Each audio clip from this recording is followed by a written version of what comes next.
thanks very much for joining me, Bindi. Really appreciate you taking the time to share your thoughts. You're hugely influential, and I know you and the organisation are really looking to support members. What are some of the really exciting things that you're seeing happen as a result of this? Well, thank you for the nice words.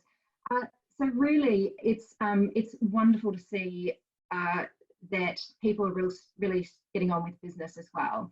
And there's lots of examples where there's options still happening, and some new marketing tools that are coming out for people to get in contact with their customers and clients to say, well, look, we can potentially help value your house even while you're at home, and give us some details and we can walk through, and let's do it by video. So I think people have been quite innovative around it. I mean, we've just offered FlexiSign for free too, which hopefully is people have a look and use, because we can still negotiate a property offer online and then have their signature at the end with DocuSign. So I think there are. Have you seen much uptake of that tool? Yeah, there's a lot of uptake, and I mean, it really will depend on whether people are still comfortable in purchasing, even though they haven't physically gone through a property. And it's really helping people give the assurance that you can still do it and put certain conditions in once you can see the property, I guess, that actually you use this time to do your research, use time to do due diligence on areas and properties. So I think it's getting that message across that it still can proceed, and there's great examples across the country, and we want to continue to share those just to make sure that people know about them. Yeah, you mentioned that due diligence, and this is something that people are trying to figure out how to work through this, because whilst when there's huge uncertainty, lots of people choose to sit on their hands, there's others who see huge opportunity. And so for those buyers and sellers who do want to continue to transact, how do we overcome some of those challenges? For example, a building inspection. What might be a potential solution to that kind of thing?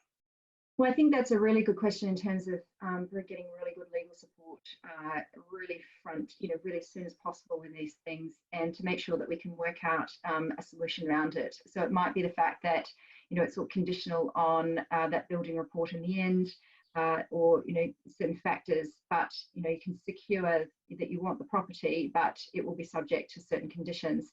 And I understand people want to still go in with their eyes wide open and not commit to something that they're not fully comfortable about, and that's really important. But legal support and real estate support and financial support at the moment is even more so important at the moment, to work through all of those conditions. And yeah, I mean, it's still happening. People purchase property when they were overseas, then absolutely moving back into the country.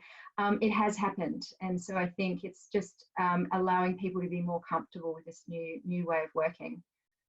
Yeah, certainly. I think it's about helping facilitate the process for those who want to do it, and not feeling stressed out or worried about what was happening, but rather just making the most of what is happening.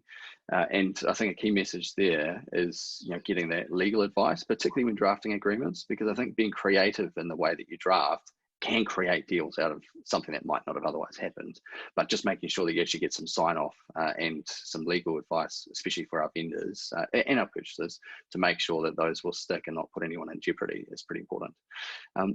Something that you mentioned before about those tools, I don't know what your perspective is on this, but as I see agents who have always known about things like using Zoom or FaceTime to connect virtually with people, people now doing it and becoming more comfortable with it.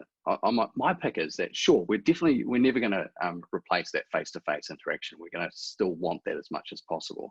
But I feel like agents are going to innovate through this, and the people who pick up and use this have just got a wonderful arsenal now to scale their business and be more effective with their time moving forward. What's your pick?